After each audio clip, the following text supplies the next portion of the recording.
नमस्कार, मी अक्षरा पाटील. पुस्तक वाचन या युट्यूब चॅनलमध्ये आपणा सर्वांचं खूप मनापासून स्वागत.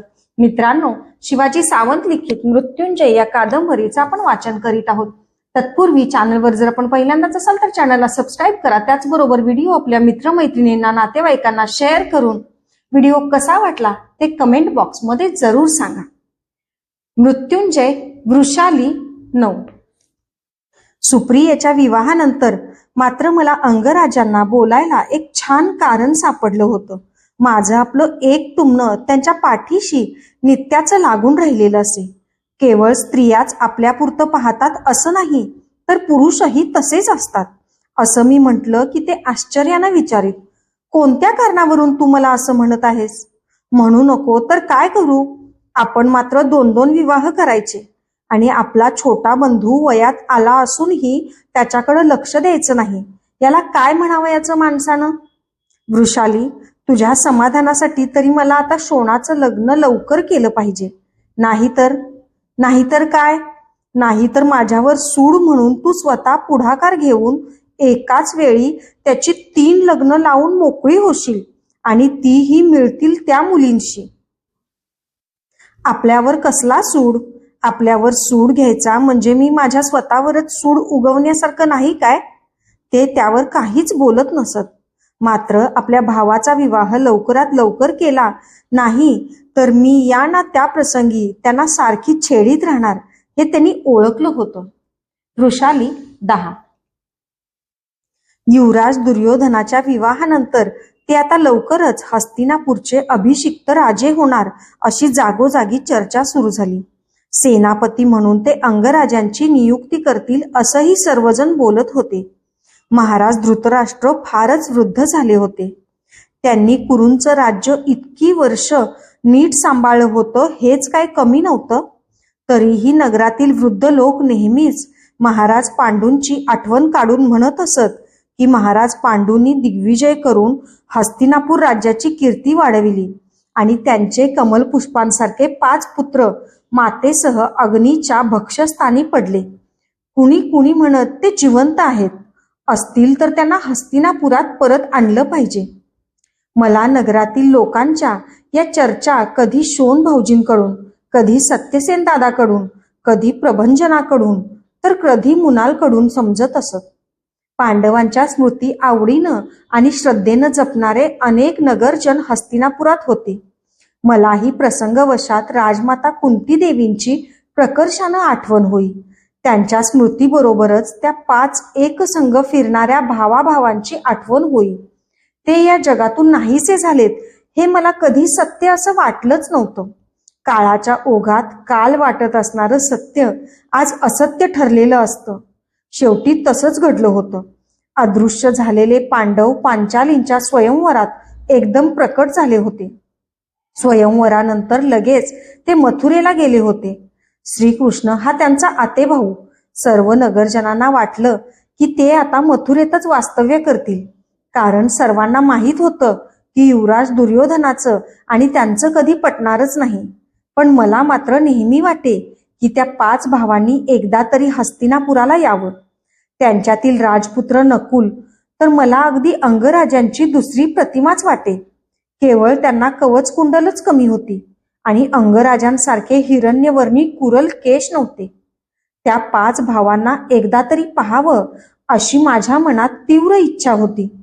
माझ्या पुत्राचं दुःख आता कालाच्या ओघात बोथटलं होतं. एके दिवशी माझी ती इच्छा फलद्रूप झाली. अंगराज आणि मी शोण भाऊजींसाठी एकमेकांना देशोदेशींच्या सुस्वरूप मुली सुचवीत बसलो होतो. वृषाली, तू कुलिंद देशाबद्दल कधी काही ऐकलं आहेस? ऐकलंय, पण फारसं नाही. तो देश हिमालयाच्या अगदी पायथ्याशी आहे. हिरव्या गार वनश्रीनं सदा सर्व काळ नटलेला तो देश म्हणजे पृथ्वीवरचा स्वर्गच मानला जातो. त्या देशातील स्त्रिया म्हणे अप्सरांसारख्या सुंदर असतात. शोणासाठी वधू संशोधन करावं म्हणून त्या देशात मी स्वतः जाणार आहे. त्यांचं आपल्या भावावरचं प्रेम खरोखरच अतुल होतं. मी त्यांच्या या विचारावर काहीतरी बोलणार एवढ्यात दुर्योधन खास सेवक प्रभंजन आत आला आणि घाईघाईत म्हणाला, अंगराज, तातडीची राजसभा बोलवण्यात आली आहे. आपणाला राजसभेत घेऊनच ये असा निरोप आहे. का? काय झालं प्रभंजन? अशा सभेचं प्रयोजन? अंगराजांनी आसनावरून उठत उठतच त्याला विचारलं. मथुरेहून निघालेले पांडव आता हस्तिनापूरच्या अगदी सीमेवर आले आहेत. ते गंगेच्या पैल तीरावर येऊन ठेपले असल्याची वार्ता आली आहे. महाराज धृतराष्ट्रांकडे आपल्या राज्याचा अर्धा राज्यभाग मागायला ते येत आहेत अशी कुणकुण आहे. चल प्रभंजन, तू पुढं हो. मी सभेची वस्त्र परिधान करून येतोच म्हणून सांग. वस्त्र धारण करण्यासाठी ते वस्त्रागारात गेले. माझ्या मनात शंकेची पाल चुकचुकली. या राजसभेत न जाणो परत कुणाची तरी भांडणं व्हायची. प्रश्न राज्याच्या वाटपाचा होता. राज्यासाठी लाखो वीरांची मस्तकं धडावेगळी होतात. वैमनस्याचे विषवृक्ष फोपावतात. जे घडू नये तेच नेमकं घडतं.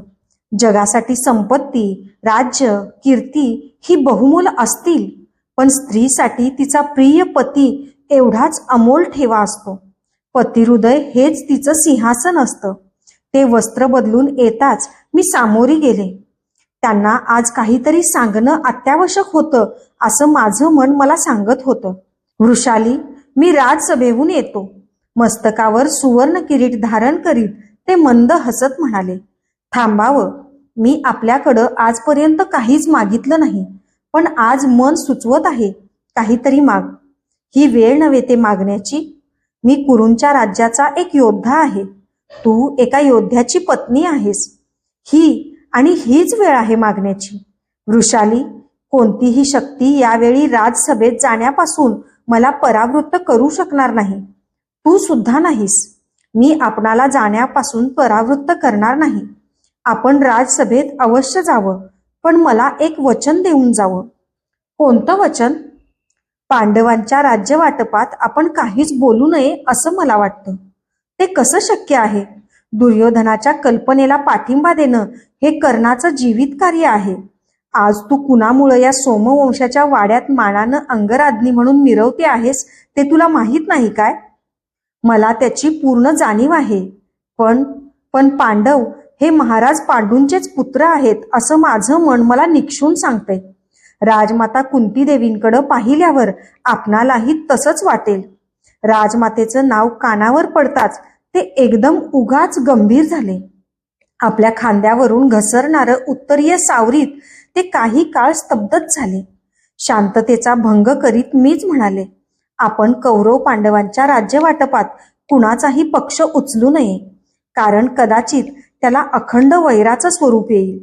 माझ्याजवळ येत नेहमीसारखं माझं मुख आपल्या उबदार ओंजळीत घेत ते माझ्याकडं सखोल पाहत म्हणाले, वृषाली, क्षणापूर्वी तू शोणाच्या लग्नाचा विचार करीत होतीस. त्यावेळी मला तू त्याची जणू मोठी बहीणच वाटलीस. आणि आता माझा विचार करताना क्षणभर मला तू 2 जीवांची माता वाटलीस. एक तुझ्या उदरातील कर्णाच्या पुत्राची आणि एक साक्षात कर्णाची. स्त्री ही मनात आणलं तर पुरुषाशी एकाच काळी अनेक नात्यानं वागू शकते. हेच आज तू सिद्ध केलंस. प्रणयाच्या वेळी उमलून येणारी प्रणयिनी आणि पुत्राच्या सुरक्षिततेसाठी सजग असणारी माता कधी कधी या एकाच शरीरात एकाच वेळी असू शकतात. या ठिकाणी राधामाता असती तर तिनं मला नेमकं हेच सांगितलं असतं आज. जा आपण, पण ऐकण्यासाठी, बोलण्यासाठी नव्हे. हो, मी सांगतो, विश्वास ठेव. मी काहीच बोलणार नाही.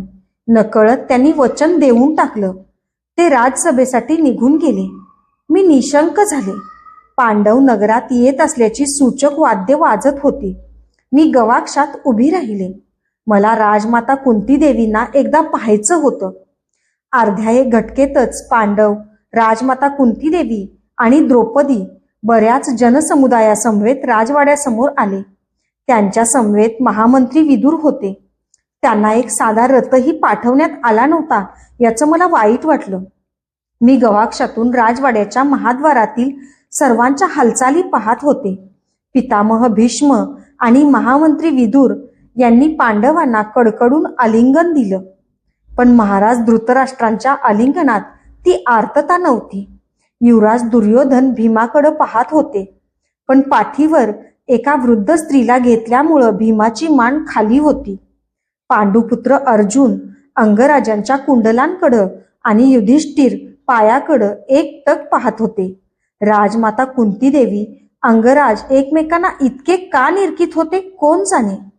कदाचित अंगराज राजमातेच्या डोळ्यात पाहून पांडव हे पांडू महाराजांचेच पुत्र आहेत का याचा शोध घेत असावेत आणि राजमाता त्यांना आपल्या नेत्रांनीच सांगत असाव्यात की अंगराज कर्णा, तू तरी तुझ्या दुर्योधनाला आम्ही या राज्याचे अर्धे अधिकारी आहोत हे पटवून दे. एक कोडं मला मात्र उलगडलं नाही, ते पांडुपुत्र भीमाच्या पाठीवरच्या वृद्ध स्त्रीचं. ती स्त्री कोण असावी म्हणून मी बराच कयास करून पाहिला, पण उत्तर सापडेना. शेवटी मी माझ्या कक्षातून मृणालला चौकशीसाठी पाठवली. तिनं खाली जाऊन त्या गर्दीत घुसून ती स्त्री कोण होती याची माहिती काढली आणि परत आल्यावर श्वास रोधित ती म्हणाली, महाराणी, ती एक दासी आहे. दासी? पांडुपुत्र भीमांच्या पाठीवर? होय, ती राजमाता कुंती देवींची दासी आहे. धात्री की धरित्री असं काहीसं नाव आहे तिचं. काय नाव आहे म्हणालीस तिचं? धात्री.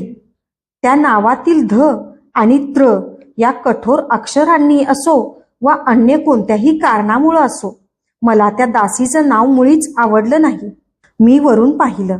राजमाता कुंती देवी आणि द्रौपदी महामंत्री विदुरांबरोबर राजवाड्याबाहेर गेल्या, कारण त्यांनी सर्व संगत्याग केल्यामुळं ते राजवाड्यात कधीच राहत नसत.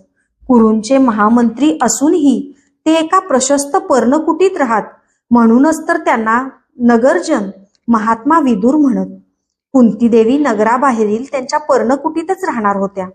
इतर सर्व मंडळी मात्र राजसभेसाठी सभागृहाकडे वळली. पांडुपुत्र भीमांच्या पाठीवरच्या वृद्धेला खाली उतरवून घेण्याची खून अंगराजांनी शेजारच्या प्रभंजनाला केली. सर्वजण राजवाड्याच्या पायदंड्यात चढून गेले. सर्वात शेवटी शकुनी मामा होते.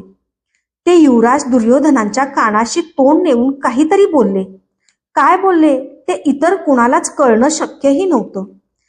राजपुत्र अर्जुनाला पाठमोरा पाहताना त्यानं माझ्या पुत्राचा वध केला हे सत्यही मला पटत नव्हतं, कारण तो कितीतरी धीमी पावलं टाकत पायदंड्या चढत होता. प्रत्यक्ष युद्ध चालत असताना कोण मारलं जातंय याकडं ह्या योद्ध्याचं लक्ष असतं की नाही कोणास कळे. एरवी ते कितीतरी सौम्य दिसतात, पण युद्ध पेटलं की किती क्रूर होतात ते. वृषाली 11. राजसभेत काय काय घडलं ते सर्व मला समजलं. मला ते आवडलं नाही. संपत्ती आणि सत्ता मानवी मनाला कधी कधी पशुहूनही क्रूर करतात. राज्यातील आपला न्याय भाग मागणाऱ्या युधिष्ठिराला शकुनी मामांनी जी वागणूक दिली ती कुणालाच पटणारी नव्हती. मला तर ती मुळीच आवडली नाही. पण न आवडणाऱ्या सर्वच गोष्टी काही नेहमी थोपवता येतातच असं नाही. मला शकुनी मामांचं स्वतःचं गांधार राज्य सोडून नेहमी हस्तिनापुरातच राहणं पसंत नव्हतं, पण कलहाचं मूळ तेच होते. सभागृहात पांडवांच्या वतीनं युवराज युधिष्ठिरानं आपण पांडू महाराजांचे पुत्र आहोत असं सांगून आपल्या दिग्विजयी पित्यानं जिंकलेल्या राज्याचा न्याय राज्यभाग आपणाला द्यावा अशी विनंती केली. राजसभेत सर्व वृद्ध आणि अनुभवी कौरव योद्धे असूनही शकुनी मामा मध्येच उठून मानभावीपणानं म्हणाले की पांडवांना राज्याचा भाग पाहिजेच असेल तर कौरव त्यांना मोठ्या आनंदानं खांडववनाचं विशाल राज्य देण्यास तयार आहेत. पांडवांचा जन्म शतशृंग पर्वतावर झाला आहे. त्यांना पर्वतावर आणि अरण्यात राहण्याचा छंद आहे. मामांचे ते उद्गार धडधडीत अन्यायाचे, ढोंगाचे आणि क्रूर असत्याचे होते. पण सभेतील सर्व योद्ध्यांनी विवश स्तब्धता स्वीकारली होती. अंगराजांकडून वचन घेऊन मी मोठी चूक करून बसले होते. पांडवांवर अन्याय होतो आहे ही जाणीव त्यांना सभेत अस्वस्थ करणारी असूनही ते वचनापायी काहीच बोलू शकले नव्हते. युधिष्ठिरानं खांडववनाचा स्वीकार केला. सभा विसर्जन पावली. सभेतून येताच अंगराज म्हणाले, वृषाली, पांडवांना खांडववनाचं घनदाट अरण्य देण्यात ते रानटी श्वापदांच्या भक्षस्थानी पडावेत अशीच मामांची इच्छा असावी. सभेत जे झालं ते वीरांना शोभणारं नव्हतं. नेमकी आजच माझ्याकडून वचन घेण्याची बुद्धी तुला कशी सुचली? धन्यवाद.